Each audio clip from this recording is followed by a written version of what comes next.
Okay, so we're on day 5 of our 9 days to believe. And the quote today is this: success isn't about wins and losses. Welcome back to Rooted and Real. We're halfway through the series, 9 days to believe. Over the past few days, we've talked about a few things: curiosity, belief, learning from failure, and choosing obedience over comfort. Today, we're talking about something that affects every one of us. How do you define success? Ted Lasso once said something that completely flips our normal way of thinking. Success isn't always about wins and losses. At first, I heard that and I was like, that's kind of weird, because how do we know? That just sounds weird. It's strange. I mean, that's what sports are literally all about: winning and losing. But Ted understood something much deeper. The scoreboard doesn't always tell the whole story, and neither does life. So for a long time, I measured success the way many people do. Did I accomplish enough? Was I moving forward? Was I checking the next box? Graduate school, passing exams, getting licensed, building a career, starting a private practice, trying to grow a private practice. But none of those things are bad. In fact, many of them are gifts from God. But somewhere along the way, I realized something.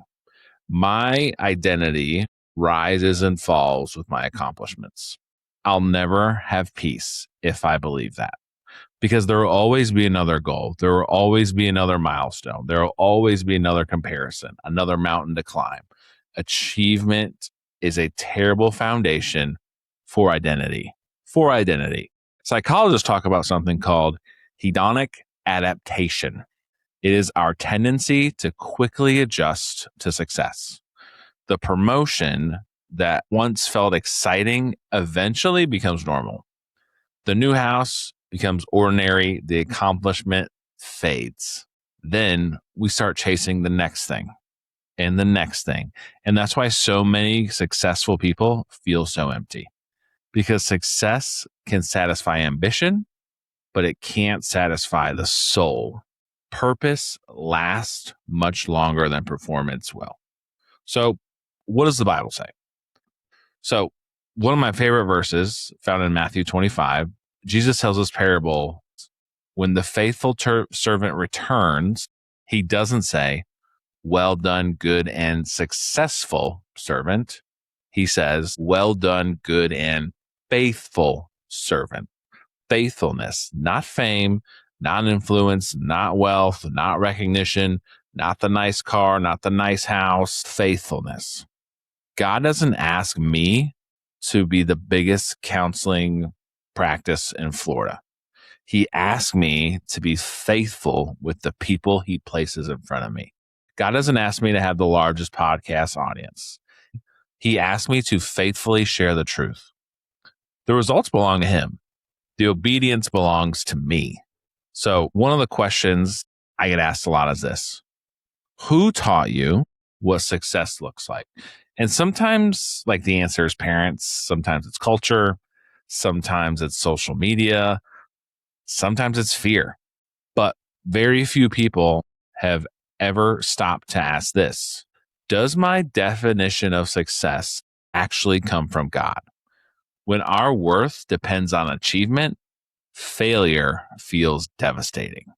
When our worth rests in Christ, we can work hard without worshiping success.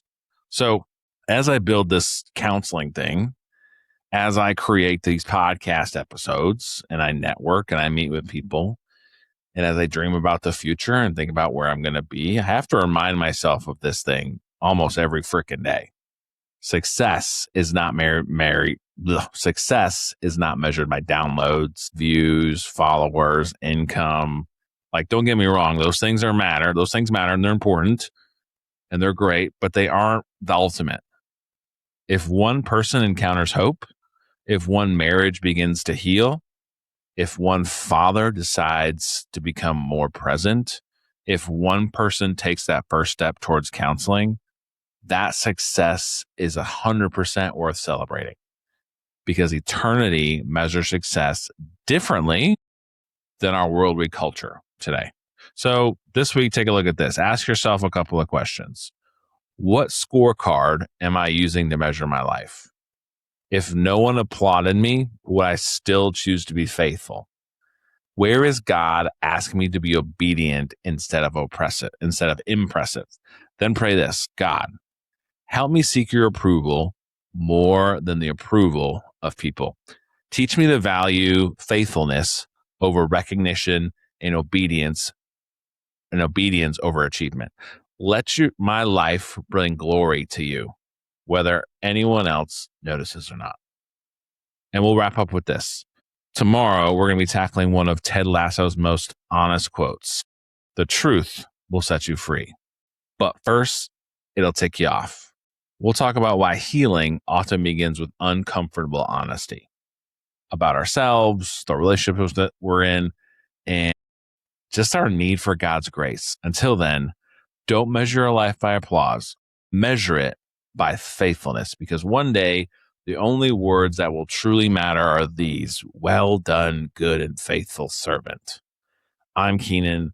This has been Rooted and Real with Keenan, and I'll see you all tomorrow.